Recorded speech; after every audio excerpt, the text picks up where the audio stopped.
tribulações, apesar dos problemas. É muito bom a gente ter essa oportunidade, que a gente nunca tenha por garantido, porque muitas pessoas não têm um lugar para se congregar e nós temos. Um lugar de pertencimento, um lugar em que nós somos acolhidos, que nós somos amados. Eu queria que antes da gente começar, a gente fizesse uma oração, pedindo que o Espírito Santo esteja conosco agora, nesse momento da mensagem. Senhor, muito obrigado, Pai, porque Teu Espírito nos atraiu até aqui este lugar. Nós temos tanto que aprender, Senhor, de Ti. Nós precisamos tanto da compreensão do Teu Evangelho, do Teu Reino. Por isso estamos aqui, Senhor, porque queremos mais de Ti. Que Teu Espírito esteja aqui conosco, se movimentando entre nós, trabalhando na mente de cada um, trabalhando em mim, que sou um instrumento imperfeito. Que nós, como comunidade, possamos entender o que o Senhor tem reservado para nós através da mensagem de hoje. Fica conosco, Senhor, nos ajuda. É o que nós pedimos em nome de Jesus. Amém.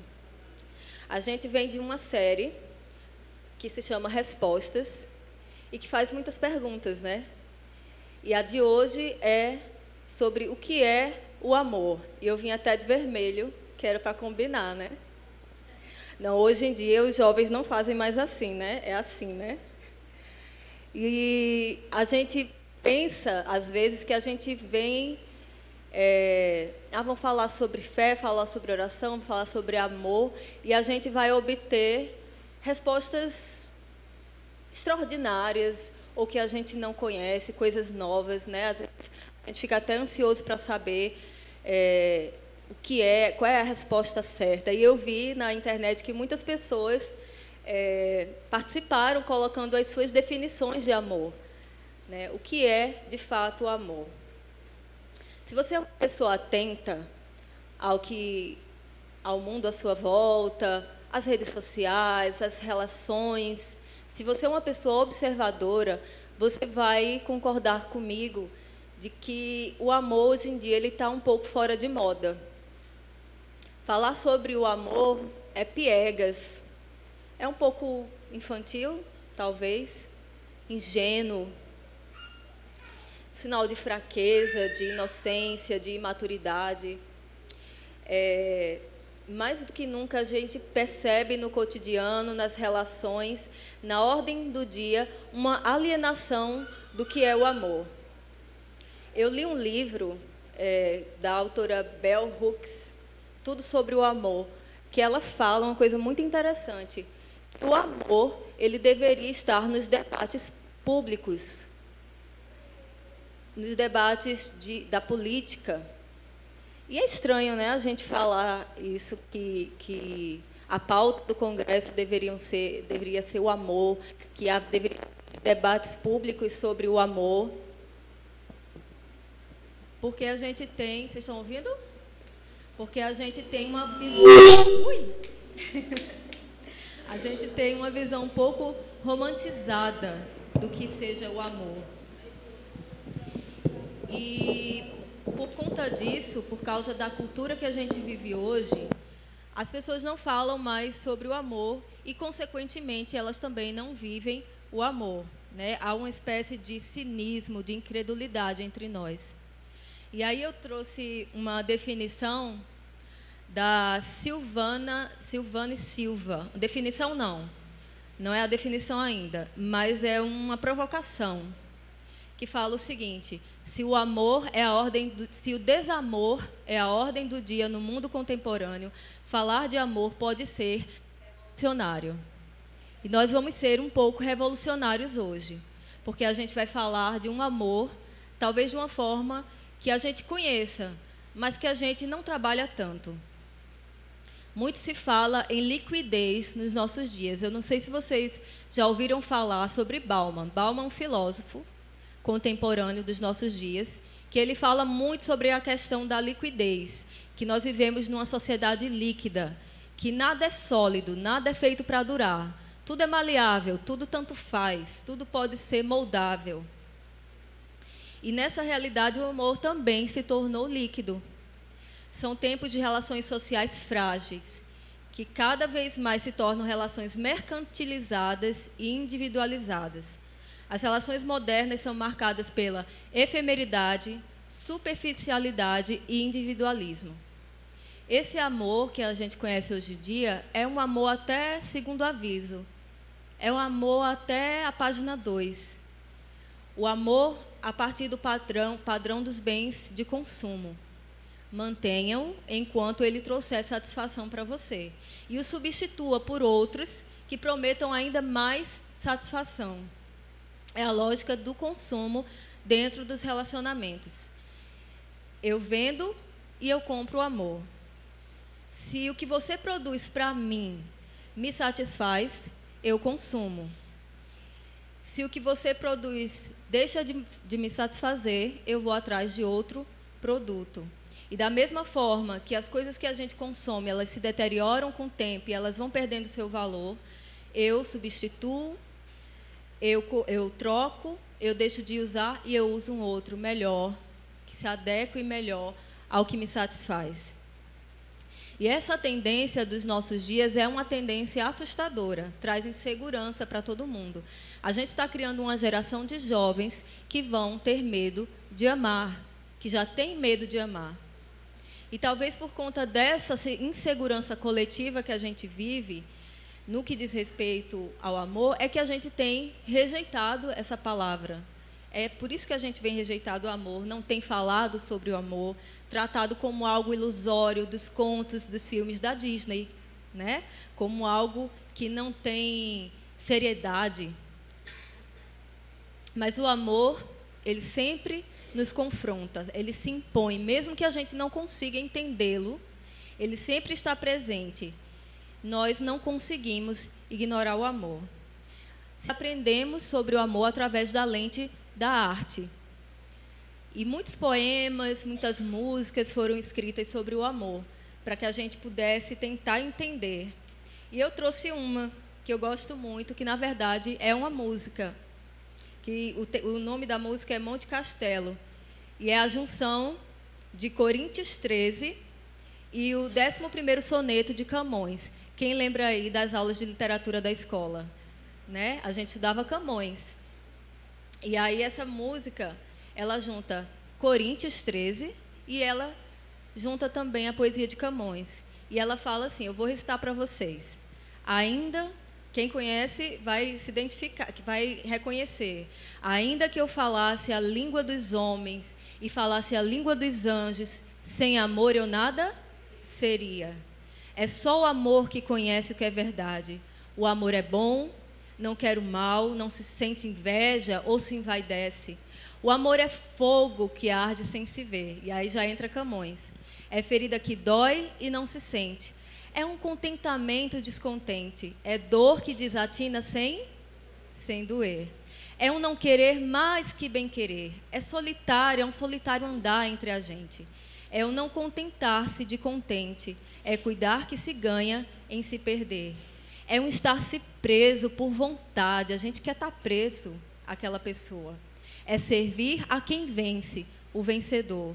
É ter com quem nos mata a lealdade, tão contrário a si, é o mesmo amor.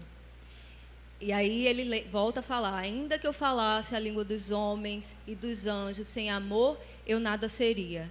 Estou acordado e todos dormem. Agora vejo em parte, mas então veremos face a face. Ele encerra com a passagem da Bíblia. E a gente podia fazer uma análise dessa música, do uso da metáfora, da antítese, que são utilizadas para entender uma definição do que é amor. E aí a gente volta a se questionar, mais uma vez, mas o que é amor? É um sentimento? É um modus operandi? É uma ação? É uma forma de agir?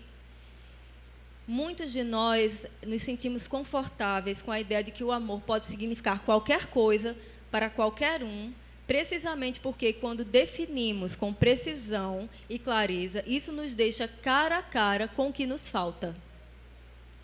Em nossa cultura, muitas pessoas não sabem o que é amor, nunca viveram, experienciaram o que é o amor. E aí sim eu vou pedir para a Jordan botar a definição de um psicanalista e filósofo alemão.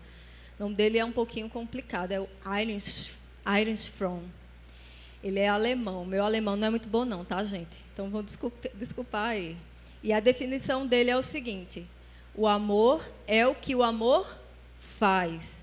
Amar é um ato da vontade. Isto é, tanto a intenção quanto uma ação. A vontade também implica escolha. Nós não temos que amar, escolhemos amar. E essa definição, ela é muito interessante.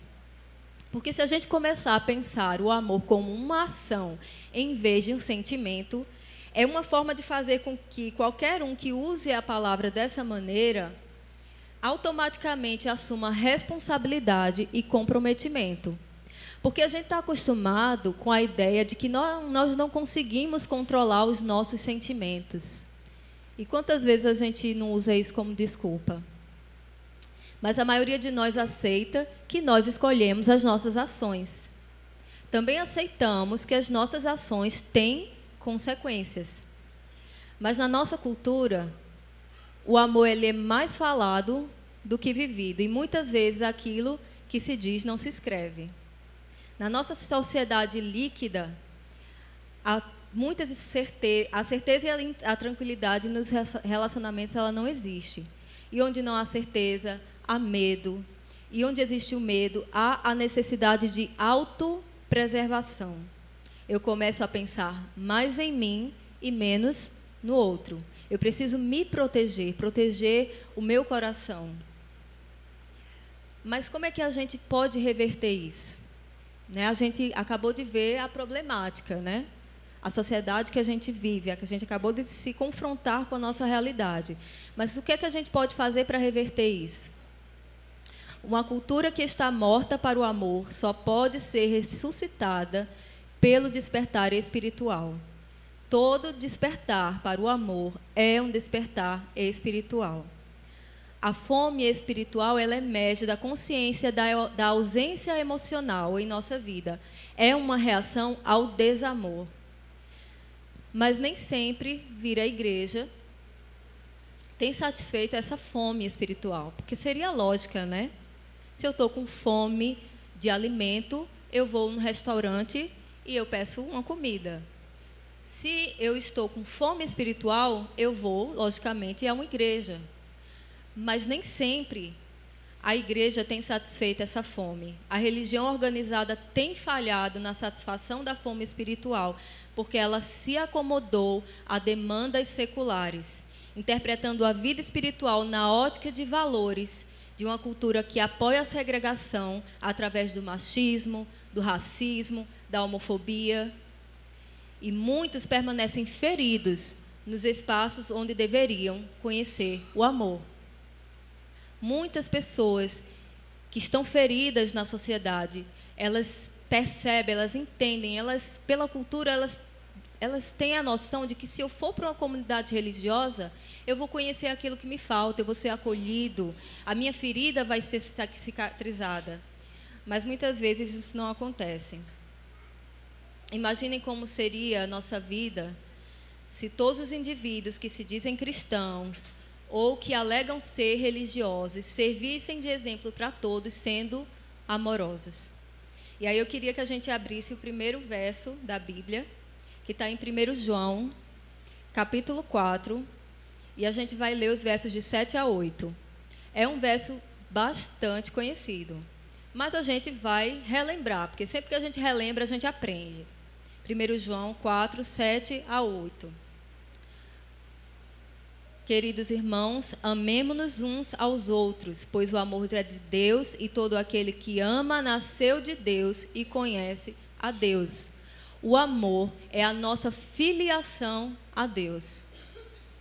Nós somos filhos de Deus porque nascemos de Deus. E quem ama, nasceu de Deus, porque Deus é o quê? É o próprio amor.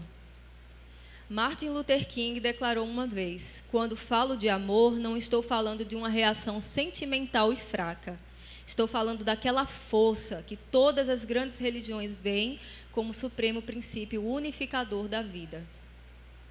E aí a gente começa a refletir, né? Como é que Jesus amava? A Bíblia fala que a justiça dele excedia a dos escribas e dos fariseus. E ele diz que se a nossa justiça também não exceder, nós não veremos o reino dos céus. O amor, ele é a essência de Deus, é o que ele é. E Jesus, ele veio para que Deus fosse conhecido, pois esse amor ele havia se perdido em doutrinas, em formalidades, em rituais. E aí vem Jesus, mais uma vez, tentar nos reconciliar com Deus, mostrando a todas as pessoas que viviam naquela época e até as pessoas nos dias de hoje, o que é o amor, quem é Deus. Jesus vem e o que é que ele faz? Ele toca o leproso, ele conversa com a mulher samaritana, que os samaritanos eram odiados pelo povo de Israel. Ele cura aquele soldado romano que vem para prendê-lo. Ele vai e restaura a orelha dele. É uma disruptura, é uma subversão do que aquelas pessoas naquela época entendiam como certo. As boas obras é o amor, e era isso que Jesus fazia. O que ele vem e diz para os discípulos de João, quando João está preso, e ele tem dúvidas no coração dele, se Cristo realmente tinha vindo, se Jesus realmente era o Messias, o que é que Jesus vai dizer para os discípulos de João? Mateus 11, verso 4. Jesus vai dar um panorama a João do que ele vem fazendo no seu ministério. Mateus 11, capítulo 4. Voltem e anunciem a João o que vocês estão ouvindo e vendo. Os cegos veem, os mancos andam, os leprosos são purificados, os surdos ouvem, os mortos são ressuscitados, e aos pobres está sendo pregado o evangelho. E feliz é aquele que não se escandaliza por minha causa. E por que será que Jesus termina essa narrativa sobre os acontecimentos com essa frase? Felizes são aqueles que não se escandalizam por minha causa. Porque o amor que ele distribuía àquelas pessoas que estavam à margem da sociedade era escândalo. Ainda que eu falasse a língua dos anjos. O povo de Deus naquela época, eles tinham todo o conhecimento da Torá. Eles sabiam de cor e salteado a lei. Eles sabiam de cor e salteado as profecias. Eles sabiam coisas que hoje em dia a gente não sabe. Eles sabiam passagens inteiras de cor. Hoje a gente às vezes tem dificuldade de decorar um versinho. Eles tinham muito conhecimento, mas não tinham conhecimento do amor. Quando não há conhecimento do amor, a desumanização se torna aceitável. Então, aquelas pessoas que Jesus curava, que eram leprosas, que ninguém podia chegar perto, porque havia uma lei que dizia que não se podia chegar perto dessas pessoas. Jesus ia lá e tocava, Jesus ia lá e curava. Os pobres, que eram segregados, que não eram ninguém, Jesus ia lá e ensinava o evangelho para elas. Eu falava que o mundo tem desprezado o amor, mas mesmo nas comunidades religiosas isso é visto. A gente está cansado muitas vezes de ouvir assim a seguinte frase: eles só querem falar de amor. É o amor barato. Você já ouviu ele falar isso? Essa igreja só quer falar sobre o amor, mas e as outras coisas? E tem uma frase clássica, que acho que todo mundo já ouviu. Deus é amor, mas Deus também é justiça. E geralmente as pessoas dizem isso num contexto assim, de que algo...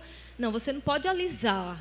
Você não pode ser tão assim, porque Deus é amor, mas Deus só é justiça. Não pode ser desse jeito. E muitas vezes isso acontece nas comunidades.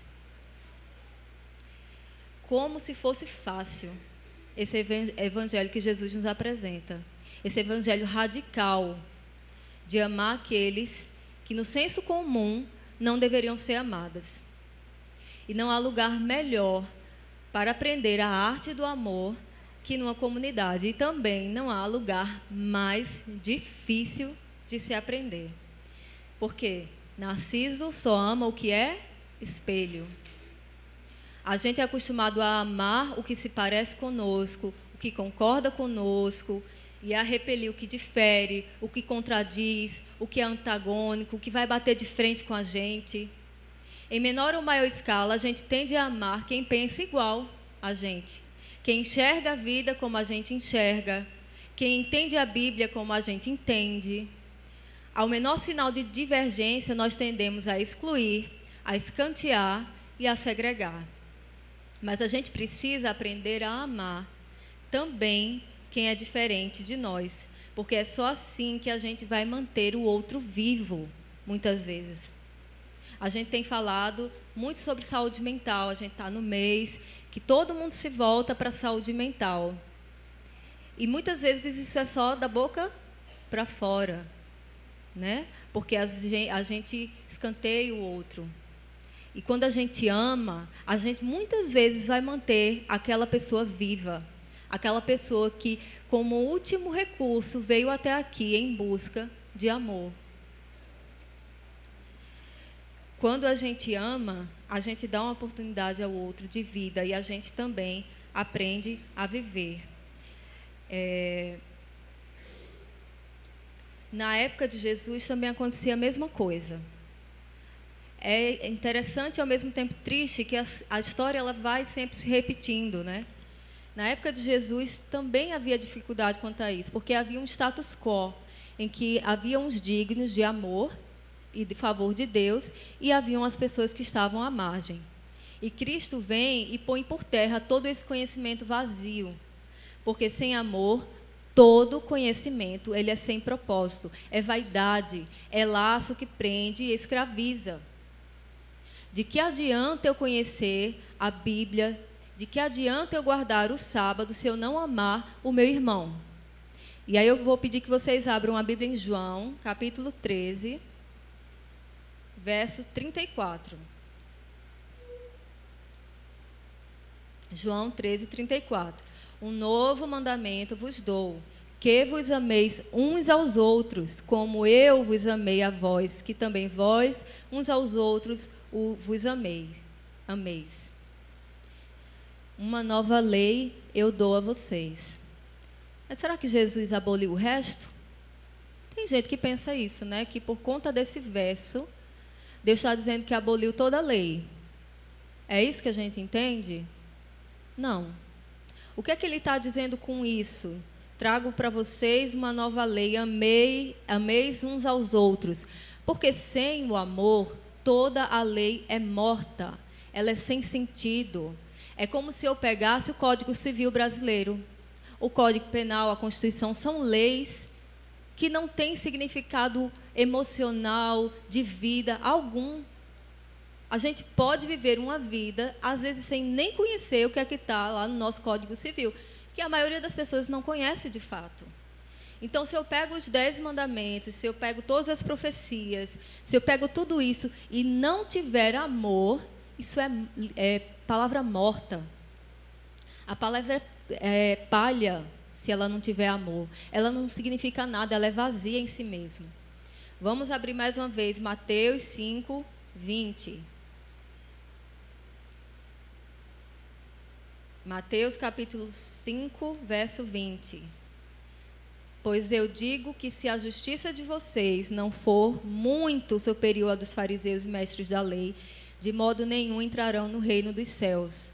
E lá no verso 46 e 47, ele vai dizer ainda o seguinte: se vocês amam somente aqueles que os amam, por que esperam que Deus lhes dê alguma recompensa?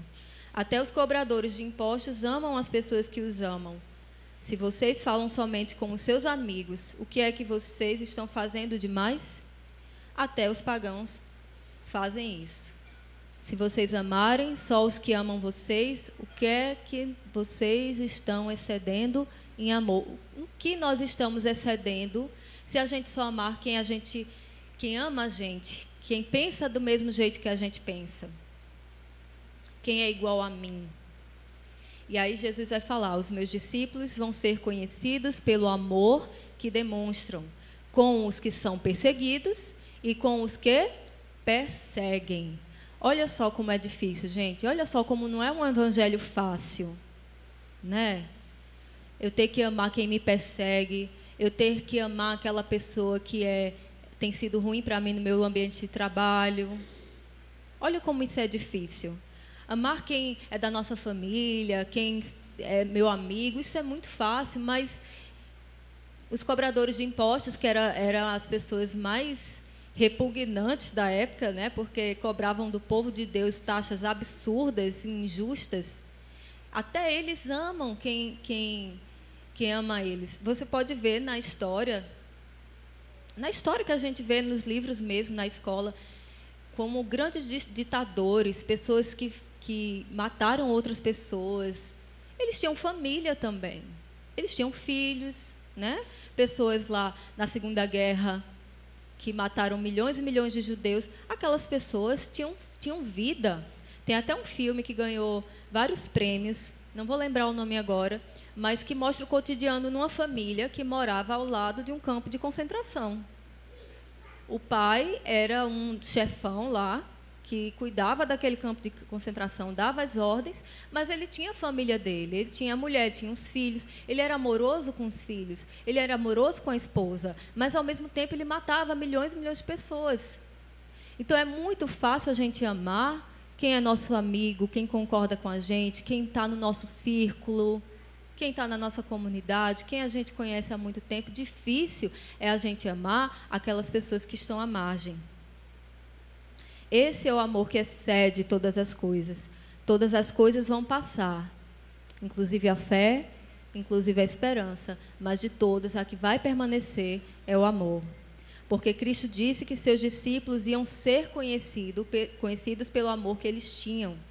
O que nos diferencia como povo de Deus das demais pessoas é o amor, é a prática do amor. As boas obras é o amor que vai além de todas as coisas. E Cristo nos convida a ter essa experiência radical, que excede, que escandaliza. O amor de Cristo causa escândalo. Jesus era chamado de herege porque ele amava os que não eram amados. Ele era chamado de glutão, de beberrão, porque almoçava, se confraternizava com aquelas pessoas que estavam à margem, com aquelas pessoas que eram consideradas indignas. Ele era considerado herege porque ele exercia um amor diferente, um amor que não era conhecido. O escândalo do evangelho do amor é viver a heresia do amor, porque é assim que ele é taxado, o amor de Deus, muitas vezes, de heresia. Quem eram os indesejados no tempo de Jesus? As prostitutas, os cobradores de impostos, os fariseus, os leprosos. Você já pensou quem são os indesejados dos nossos dias? Para pensar um pouquinho, para refletir. A gente sabe quem eles são.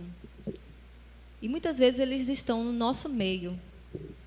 E a gente faz vista grossa, a gente não quer olhar, a gente não quer estar perto. O ápice do amor é estar disposto a se doar pelo outro completamente.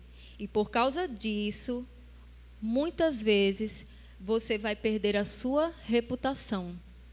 Sabia disso? Muitas vezes você vai perder o seu lugar na sociedade, na sua comunidade religiosa, por querer que aqueles que não têm lugar algum estejam no mesmo lugar que você. A gente pode fazer muitas ações sociais, a gente pode fazer muitos estudos bíblicos, conhecer das profecias de Daniel, ser as pessoas mais conhecidas da Bíblia, mas se a gente não tiver amor para dar ao nosso irmão, aquele que é segregado, que é condenado, que está à margem da sociedade, de nada isso vai valer. O último verso que a gente vai ler no dia de hoje, nessa manhã, está em Efésios, capítulo 3. Os versos 16 e 19. Oro que das suas riquezas gloriosas e ilimitadas Ele conceda a vocês o poderoso fortalecimento interior por meio do seu Espírito Santo. E oro para que Cristo habite em seus corações à medida que confiarem nele e que vocês aprofundem suas raízes no solo do amor maravilhoso de Deus. E que vocês, junto com todos os filhos de Deus, possam compreender o quê? a largura, o comprimento, a altura e a profundidade do amor de Cristo, e por si mesmos possam experimentar esse amor, embora seja ele tão grande que vocês nunca verão o seu fim, nem o poderão conhecer ou compreender completamente. E dessa maneira vocês ficarão cheios de toda a plenitude do amor. Como é que o amor sai da condição de intangível para palpável? Quando a gente começa a viver o amor. O amor pelos outros, o amor pela nossa comunidade. Quando eu pergunto, como é que você está, Eveline? Como é que está de saúde? Quando eu digo a Poliana, eu vou orar por você essa semana. A gente experimenta esse amor. O amor de Deus é conhecido, é como a gente aprende ele. A largura, a profundidade desse amor. É dessa forma que a gente vai ter conhecimento. Quando eu experimento o amor que é revelado em Cristo, é como se os meus olhos abrissem. É como a música que diz, estou acordado e todos dormem.